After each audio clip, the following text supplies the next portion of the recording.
Putin का confidence एक बात को लेकर हिला हुआ है। ब्रिटेन के रक्षा मंत्रालय की एक बहुत ही खुफिया रिपोर्ट है जिसकी वजह से पुतिन को काफी शर्मिंदा होना पड़ सकता है। इस रिपोर्ट में बताया यह गया है कि रूस की फौज आखिर क्यों यूक्रेन में इतने ज्यादा सैनिकों की जान गंवा रही है। नए हथियार और टेक्नोलॉजी के बावजूद रूस की फौज टारगेट पर सही निशाना नहीं लगा पा रही है।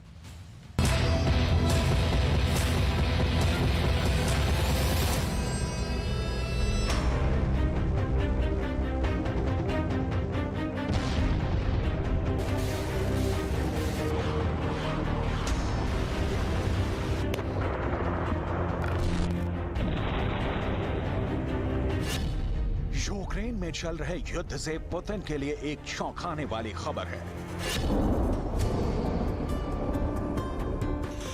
यूक्रेन में चल रहे युद्ध में पुतिन को इतनी बेइज्जती पहले कभी नहीं सहनी पड़ी।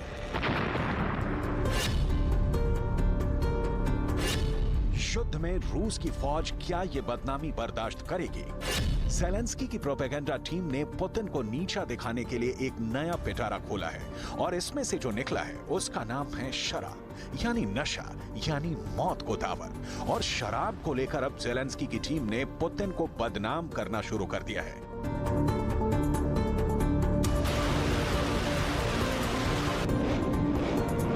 ब्रिटेन के रक्षा मंत्रालय ने बहुत बड़ा दावा किया है। दावा ऐसा कि अगर सही साबित हुआ तो पुतिन का सर शर्म से नीचे झुक जाएगा।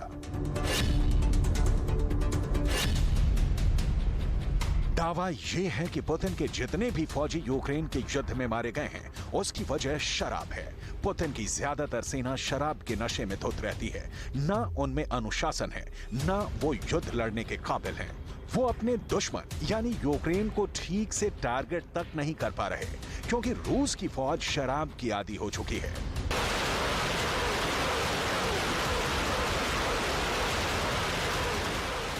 ये दावा बहुत हैरान करने वाला है क्योंकि इसमें कोई शक नहीं कि पुतिन को यूक्रेन जैसे देश के मुकाबले में उतरकर बहुत बड़ा नुकसान उठाना पड़ा है। किसी ने भी नहीं सोचा था कि ये युद्ध 1 साल से ऊपर खींचेगा और पुतिन को हजारों सैनिक गंवाने पड़ेंगे।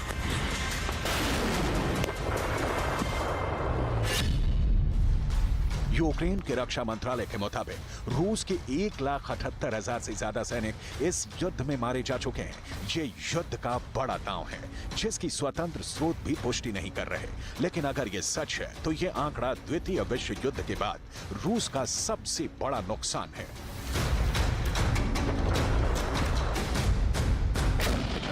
Bearing will be strong on the battlefield, will deoccupy our land. And it's so difficult to say how it will be and when it will be. I can't give you very concrete things because we don't want to give any possibility for terrorists from Russia Federation to prepare for our deoccupation methods and steps. But we will do it, and they have to know it that we will do it, and they have time to go away or we will kill them.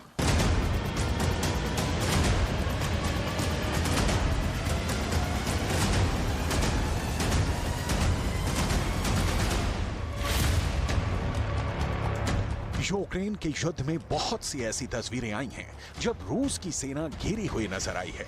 बहुत सी ऐसी तस्वीरें आई हैं जब Ukraine के quadcopter यानी drone से grenade गिराए गए और रूस के सैनिक अपने बंकरों से बाहर भागते हुए नजर आए। इससे पता चलता है कि कई मोर्चों पर रूस की फौज यूक्रेन के सैनिकों से ना सिर्फ हारी बल्कि बहुत बुरी तरह खदेड़ दी गई। ऐसा रूस के साथ खेरसौन में हुआ है, ऐसा पुतिन की फौज के साथ खार्किव में हुआ है।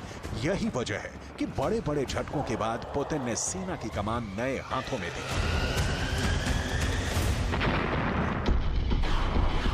यूक्रेन में चल रहे युद्ध में बड़ी तबाही देखने को मिली है। ज़ैपोरिज़िया से लेकर डॉनबास के बड़े बड़े इलाकों में पुतिन ने उन मोर्चों पर बड़ी बमबारी की है जहां यूक्रेन की फौज डटी हुई है।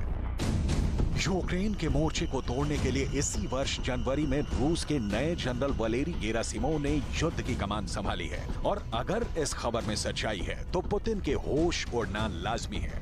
पुतिन मार्च में मारियोपोल का दौरा कर चुके हैं। वो जनरल गेरासिमोव के साथ मारियोपोल की सड़कों की खाक छान चुके हैं। लेकिन अब रूस की फौज को लेकर ऐसे दावे परेशान करने वाले हैं। पुतिन के जितने भी सैनिक यूक्रेन में मरे हैं उसे लेकर ब्रिटेन के रक्षा मंत्रालय की रिपोर्ट की कुछ और बातें जानिए, क्योंकि ये भी बहुत हैरान करने वाली है। पुतिन के जो सैनिक मारे गए उनमें ज्यादातर को ठीक से हथियार चलाना भी नहीं आता। जो सीख भी गए हैं वो शराब के नशे में हथियार नहीं चला पाते। बहुत सी मौत सड़क हादसों की वजह से हुई, क्योंकि बख्तरबंद गाड़ियां और ट्रक दुर्घटना के शिकार हो गए या किसी फ्रंट पर फंस गए। रूस के बहुत से सैनिक ठंड लगने की वजह से मरे हैं, क्योंकि उनके पास गर्म कपड़े तक नहीं थे और वो यूक्रेन की ठंड बर्दाश्त नहीं कर पाए। ये दावा ब्रिटेन के रक्षा मंत्रालय का है कि रूस के ज्यादातर सैनिक शराब के नशे में लड़ रहे हैं और इसी वजह से उनकी जान भी जा रही है। जबकि पुतिन के कमांडरों की तरफ से बहुत सख्त संदेश है कि पीठ नहीं दिखाना, नहीं तो मारे जाओगे। ब्रिटेन के रक्षा मंत्रालय की बातें पूरी तरह खारिज नहीं की जा सकती, क्योंकि पुतिन की फौज में वैगनर जैसे ग्रुप भी शामिल हैं।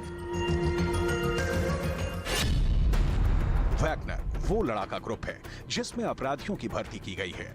रूस की जेल से खास तौर से ऐसे कैदियों को इसमें शामिल किया गया है जो बहुत ही खतरनाक माने जाते हैं, लेकिन इनमें शराब और ड्रग्स जैसी बुरी आदत भी है। इसलिए वैगनर के मिलिशिया की मौत के पीछे शराब हो सकती है, क्योंकि जो कैदी वैगनर में शामिल हुए उनको अनुशासन में रखना पुतिन के लिए बहुत बड़ी सिरदर्दी कही जा सकती है।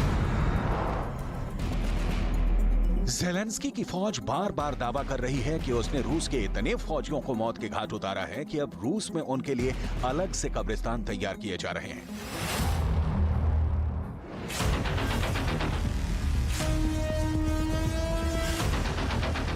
ब्रिटेन के डेली मेल अखबार में रूस के क्रास्नोदार इलाके का एक कब्रिस्तान की तस्वीर छपी है।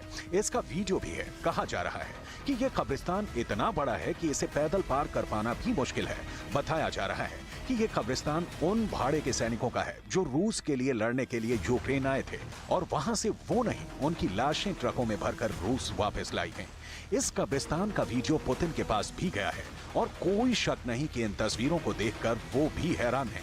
इस कब्रिस्तान में ज्यादातर उन लड़ाकों के शव दफन हैं जो वैगनर के नाम पर यूक्रेन कूच करने के लिए तैयार हुए थे। इनमें हजारों ऐसे अपराधी थे जो जेल में बंद थे। कहा जा रहा है कि पुतिन ने उन्हें चारे की तरह इस्तेमाल किया और फिर मरने के लिए छोड़ दिया। कई कब्र ऐसी हैं जो लावारिस हैं, जिनके बारे में कोई जानकारी तक नहीं। यूक्रेन के रक्षा मंत्रालय का दावा है कि वो रोज रूस के करीब 500 सैनिकों को मौत के घाट उतार रहा है और आंकड़ा अब 1,78,000 को पार कर चुका है। अब तक वो रूस के 3,600 से ज्यादा टैंक तबाह कर चुका है और रूस के 300 से ज्यादा फाइटर जेट गिराए जा चुके हैं।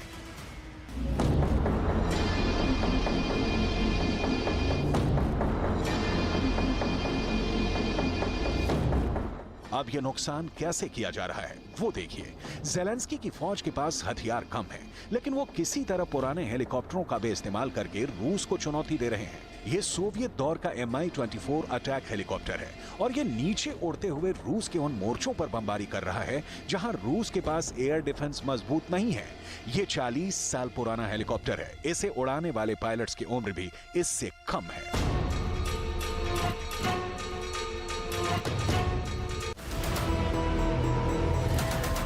ये हेलीकॉप्टर यूक्रेन की आर्टिलरी को निशाना लगाने में मदद करते हैं और फिर यूक्रेन की फौज तोप दागने में लग जाती है।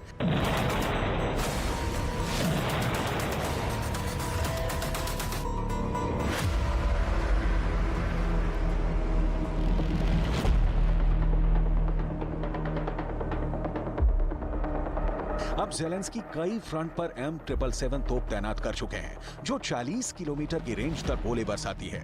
इस तोप से ज़ेलेंस्की को बहुत फायदा हुआ है, लेकिन ज्यादा नंबर ना होने की वजह से कई मोर्चों पर ज़ेलेंस्की को मुंह की खानी पड़ी है, जैसे बखमूत का मोर्चा। बखमूत में रूस के तोपों ने यूक्रेन का बहुत बड़ा नुकसान किया है, जिसकी वजह कई मोर्चों को छोड़कर भागी भी है।